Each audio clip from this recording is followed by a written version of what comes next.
Extra Point with Jim Thunderbird and head coach Grant Redhead. And welcome into Extra Point, brought to you by Bryan Ford Lincoln in Bryan, Ohio. Coach Redhead gets his first win the other night, and has the smile left your face yet, Coach? No, not really. You know, especially when you go the amount of time we had. It was a great win, very surreal. It made me appreciate it more. You know, when I came up, I had been on a roll where, 7 straight playoffs, Sure. We were rolling in Florida. I guess I kind of lost how wonderful those wins are, and you kind of get used to it, and it loses its luster. Nah, not this one. This one's been good. Friday night was a good one, and I'd have to say that you used some pretty good moves there to try to avoid that ice bucket initially too. But the second one kind of got you. It looked like. Yeah, I didn't want to ride home wet for an hour. Yeah. We're in Archibald. I don't care. Sure. It's easy. We're all the way down to Van Wert, and I thought I'd have some fun with the kids, and the wet grass got me, and they got me while I was on the ground. But. Luckily, they didn't need a crane to pull me up. That's the important part. Well, I thought you showed skills there, Coach. I mean, I had halfback maybe. You had that move and had that quick cut and everything. You were looking good there for a second. That field, I think, was a little slipperier than what you could tell if you were a fan of the stands. It didn't rain hard all night long, but once I got down for the post-game interview and everything, there was some moisture down there, wasn't there? Yeah, once, fourth quarter, there's a little dew on the ground, and we had that little, very light sprinkle. Added a little bit, but, the run game didn't suffer in the fourth quarter. No, not at all. I think we really broke that game open in the third and fourth when we got them tired. Yeah, I think so too.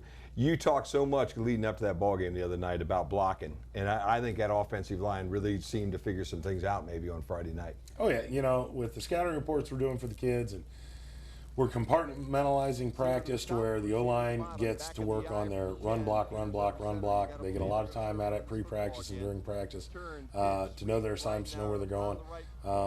We go over scenarios and things like that. They've really done a good job from the first scrimmage to the first game. And, as long as we continue to get better and we keep learning, the sky's the limit. How much difference is it from last year with your planning and your ability to really prepare for a game compared to last year? Well, last year, I had no clue on any of these teams. I had never faced them, never played them. And the hardest thing is to gauge them. Once you know what they were last year and what they're coming in, and knowing the area teams, now I know what to account for.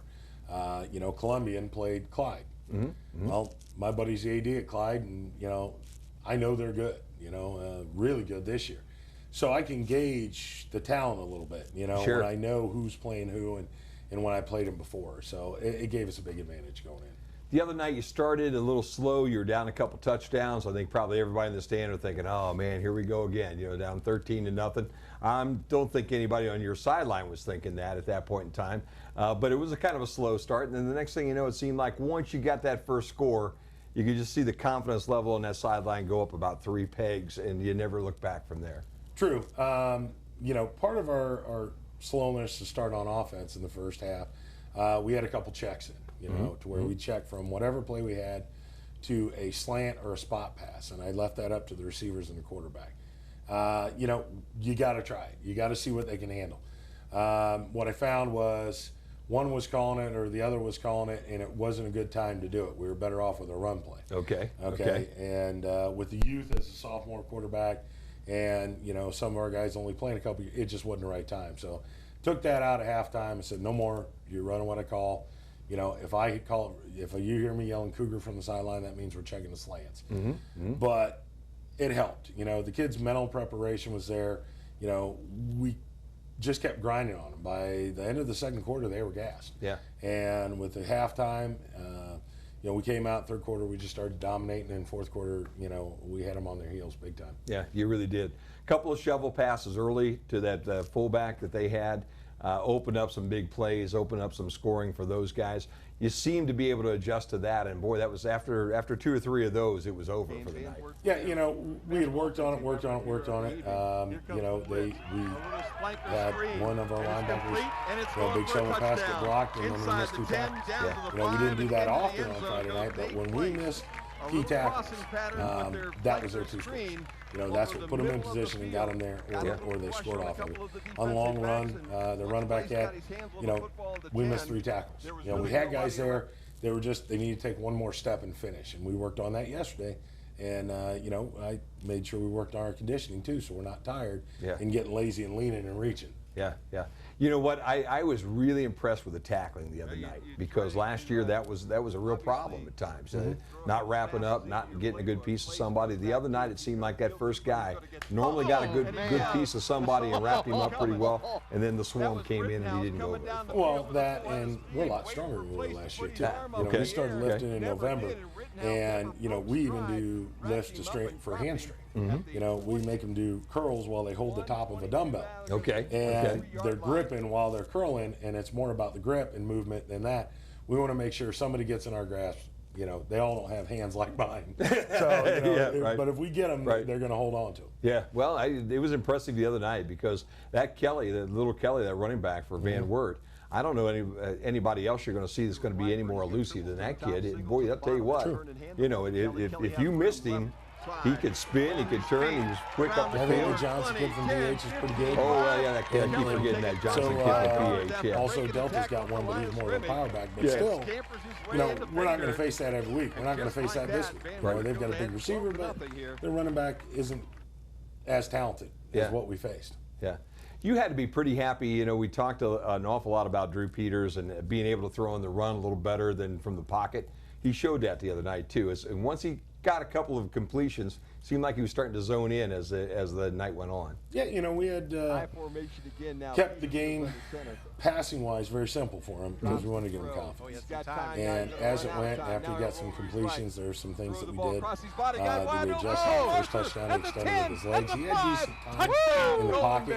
That was a he great felt the right end coming in a little bit, so he ducked outside. Found him about the reset his crossing feet route and on the threw. The biggest thing 15-yard line, and I then have to Colt get went with for the Drew is house. setting his feet and throwing. He wants to throw when he's still on the run. He wants to throw. If you're running laterally to the right and you try throwing downfield, that ball's going to drift every time, and you're not going to have it. The little mechanics things are what we've been working on, and that's youth. You know, no doubt he's a competitor, no doubt he's a good athlete. We just got to work on the little mechanics. Zach Nobis is back now. He's been cleared. He's been throwing. He was cleared last week. Worked him last week. We're working him in more this week. We got to ease him back into it. We got to get him ready. I told him, I said, just because you're cleared doesn't mean you're going to go in. Sure. I got to get you ready. I'm not doing you a favor if I throw you to the wolves. Heck yeah, heck yeah. John Rittenhouse had a really good night running, but a lot of holes, a lot of good holes, and a lot of patience on his part. I thought he picked these holes really well and set up those blocks really well the other night. He did. He did a very good job. He hit the holes better than we have all week long. You know, he really did a good job being physical in there, protecting the football, no fumbles. You know, I like that running style, and we also have where we can put Damon Belts back there to give him a little break, so we can keep it in the fourth quarter. But he got stronger as the game went on. He did, and as we wore him down. So, you know, like I said, we're still lifting weights. We lift every Monday, Wednesday. We're going to keep our strength and keep our durability, and you know that it's a good way for us to win ball games. I thought Colt Arthur really showed up the other night too with a couple of big catches for you, especially down at the end there. That big catch down around the 2-yard line where initially we couldn't tell from where we were whether he had the ball. The one side judge had waved it off as an incompletion, and he came up with a football. You know. Yeah, it was fantastic. You know, he really did a fantastic job improving from last year this year. Yeah. You know, last year he had some trouble and some issues securing the ball, and he was almost double catching. His hands have been phenomenal this year. You know, he worked hard. He was one of the kids that came in 6 a.m. every Monday and Wednesday morning. Actually 5:30 because he had early bird Spanish. You know, he was dedicated. You know, and it shows. And it showed in his confidence in basketball. Now he's got his confidence in football, and he's doing a great job at defensive back as well. Yes, no doubt about that. That defensive front I thought was really impressive too. You were getting guys right up the gut, man. Good penetration, and then some great pressure off the corner too. You know, our front has been getting a lot better. We're honing in on a couple tackles. Connor Ford's kind of solidified himself as a starter there. The other one, we're trying some guys, and they're getting better. Our ends are doing pretty good with Royster and Farrell. And Belts and Nye are solid linebackers. Yeah, There's not a weak chink in the armor there if we all play. But we came flying out of the secondary sometimes, and that's what gave them big plays because we missed the tackle. I told them, I said, be aggressive, but be consistent with tackling. You can't go for the big hit all the time. Just get him down. Yeah, no doubt about that. Well, 28-19. I think everybody that had purple and gold on that night were ecstatic. It was a great evening. It was a great victory for us. We're on the other side, on the Van Wert side all the time, out in the crowd, and I can tell you the first quarter and a half, it was pretty raucous over there, and we get a lot of pointing and wagging because we've been doing this for a number of years, and they all know we're from Bryan. Okay, well, by the third quarter, things kind of quieted down an awful lot, and by the fourth quarter, they were all getting out of the rain and heading for the house, so that was a lot of fun. Yeah, it's fun to watch, too, from the opposite side. I bet it is fun to watch from the opposite side. Well, you got one in the books. You got another one coming. We're going to talk about Tiffin Columbian when we come back here on the Extra Point. All right, Coach, you got Tiffin Columbian coming this week. The Tiffin mystique is a big one. I mean, Columbian's been a good football program for a long time. We went their place last year, and I contended, and I still do at this moment, the first couple quarters of that ball game, the first quarter especially, we were right in that ball game. We had a couple breaks go bad for us, okay? A couple things happened the wrong way. Then it seemed like we lost our confidence at that point, and then the night was over. But, man, this was a team even last year that I thought we should have played a lot better against. Oh, yeah. We come out, drive, stop, punt. We forced them to punt. Well, on our punt return, our returner last year, Corbin Garza, standing there, trips, falls back, they get the ball. When you give people short field, it makes it tough. It does. And we did that to them all night last year. Taking a 2-hour bus ride, being rushed the whole time, rushed in. This year we don't have to do that. Now it's their turn to do that. It was a team that I thought we could have played better against. I really did. But, also that's the belief and the mindset. I think this group is a little bit different. Their mindset's a little bit different. I've had a year to mold them. I think they're going to be ready to play. Tiffin's got to take that long bus ride. I don't see them being as physical as they were last year on film now. Understandably, they played Clyde and they played Finley. Those are two pretty good programs. And Toledo's start is come along in the past 2 years and been a solid program. So, they play good people. I just think if we go in, if we don't lose focus like we did, take things one quarter at a time and just keep playing the next play, I think we'll be okay. How tough is it going to be to repeat what you had going last week after you get that first win? There's a natural tendency for a guy this age, high school kid, to maybe let down after that first one. Have you seen any of that at all this week? No, I'm not going to let it happen. I mean, I'm on them. Now you got the taste of blood. Now you got a taste of what it's like, and you want that every week. And you can do it this week again, and you can do it the following week. I mean, there's nobody on our schedule that is a Cleveland St. Ed's. That you just look at and say, I don't know how I'm going to keep everybody healthy. I've had those games in my career, but this is one of them, and I don't think we have any this year with the team we have. I think that we have to stay focused and we have to not get distracted, do our jobs, and believe in ourselves and our teammates next to us to do theirs. You watched the film against Clyde last week. It had to be kind of ugly because they threw 3 picks, I think, in that ball game. Columbian did. They allowed them to score 21 in the first quarter, 21 in the second quarter. I think we were down something 40-42 to nothing at halftime. They can't be quite as bad as what they looked on tape. As you said, Clyde's a tough program. But how tough your guys see that film too? Do you watch film with your guys on Columbian? Oh yeah. We started watching it yesterday to prepare them for practice, and then we sat there and we're going to go through and watch a little bit of our game against Van Wert and correct a few mistakes today. Yesterday was mainly an install day and a mental Monday. Today there's a few things I want to correct on defense and offense. By watching ours, and we're going to watch more Tiffin. We've got enough film. We're going to, while we have these great days that we don't have school, kids come in early, we watch film, then we go to practice. So I'm ensuring they see their opponent on film. I'm not leaving it up to them to watch it on their own. I think that's important too, you know, because obviously this quarterback who wreaked havoc with us last year is a human being. He can throw the ball to the other team just as easy as we did last year. Yeah. A couple pick sixes wouldn't be too bad this week either, like Josh had last week. Yeah, I'll take it. You know, I mean, this is our right now. You know, we're ahead in the turnover margin. You know, and we want to stay that way. Yeah. I think that as long as we can do that, we'll be just fine. You know, the quarterback does like to scramble, so we've got some packages in that if it's a passing situation, we can use an extra DB as a linebacker just to spy the quarterback so he doesn't scramble loose. Okay. They still have that big 6'5" receiver. Yeah, He they was do. about 6'5" last year. He made a couple of catches on us, I thought, last year that just due to his size, basically. Yeah, and you know, we've got our DBs aren't small this year. You know, right. we've got better height and size, and you know, I think our secondary is doing decent. Yeah. You know, there's always room for improvement, but I like the way they're playing, and like I said, you know, they're playing within the scheme. They're not changing things. They're doing what we do, and they're doing it to the best of their ability, and that's all we have to do. Yeah. If we can do that, then we fit into the plan. And the plan, if we keep with it, we win ball games. You know, we deviate from it on the kid's part or the coach's part.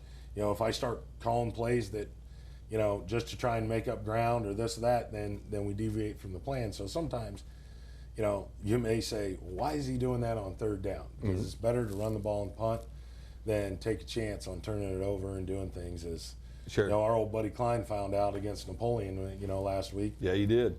He sure did. 30 seconds left in the second quarter. He tries throwing a simple pass, and that kid read it and picked it, and it was 6. Yeah, heck yeah. It's and that was the tough. difference of the game, too. They had two pick sixes, or it would have been Took away a the 7-7 momentum. game, you know. It sure did. It's an interesting Friday nights always. You never Yes. can tell what's going to happen. I was really impressed, though, with the way that you guys came out and played. It was a whole lot of fun to watch, and everybody around town has been talking about it. The offense has got to be about as boring as it can be, Coach. Yeah, okay. it is. I got to tell you, having one guy over here and one guy over here and two guys lined up in the eye, all right, can be pretty dull as a broadcaster. But a couple of things that I saw you do off that thing as far as misdirection and get that one receiver to go this way and take everybody with him after you bored him to death, I think, and then your quarterback have a wide open side of the field to run around. That was pretty neat. I enjoyed watching that, and there were several other little things like that I could see where you were heading. I mean, you do it and do it and do it, and you get them to react to what they've been seeing, and then you fool them a little bit with that offense, don't you? Oh yeah, and it's similar. The play action is huge in the eye, and every time we ran bootleg, and we got the edge every time on our passing game, and we got to set our feet and throw or attack the line of scrimmage and be running downhill when we throw, not laterally. We do that, we're completing passes, and that's what it's there for. Sometimes I will run it on third down just because that way every third down they know it's not a pass. Sure. You gotta break tendencies. Sometimes you have to do things because those guys aren't stupid on the other side. You know, they're gonna pick things up. But yeah, you know, it's not flashy dashy, but also we had sustained some very good drives, Yes, and you that did. kept our defense off the field. And with as many two-way players as they had, and Tiffin's got quite a few, you know, it puts those kids in a bind because they never get a break. Yeah. You know, I have a few two-way with Belts and Jones, but for that, most part, that's it. And, you know, we've got some guys we can sub for them here and there and give them a break. So, you know, what our offense does is it's our defense's best ally. What you don't want to do is go 3 and out in 30 seconds. Yeah, right. Go 3 and out, take a minute and a half. Yeah. Give those guys a little bit of a break, you know, and that's why we were letting the play clock go down and managing the clock and really trying to control the time of possession, too. Yeah. Always harder playing defense than it is offense, isn't it? Takes a lot more out. It sure does. It really does. All right. Well, I think we've covered most everything today, Coach. What's it going to take to win this week? We have to, protect the football. You know, we've got to secure it. If we don't have the turnovers and costly penalties, we played a pretty penalty-free game, just a few false starts, and we didn't turn the ball over. That was key. 2 evenly matched teams, that's going to make the difference. Field position makes a difference off turnovers. So, you know, I've been preaching that all week. No turnovers, no penalties. Let's play a good, clean game. And I think, you know, like I said, we didn't have holdings. We didn't have those things. No, you didn't. You know, and with the scheme, it's lent itself to our talent better. Yeah, it definitely has. No doubt about that. You got the first of 2 at home. That's got to feel good about coming back home and playing in front of the home guys. Oh, absolutely, absolutely. And, you know, it's always better to be at home. You're not as rushed and it's not as stressful. So, and the kids are going to feel more comfortable. I think so too. Well, good luck. Let's get win number 2, huh? Yes, sir. Thank you. No doubt about it. That'll do it for this week's edition of Extra Point, brought to you by Bryan Ford Lincoln. Football's next here on the Bryan Sports Network.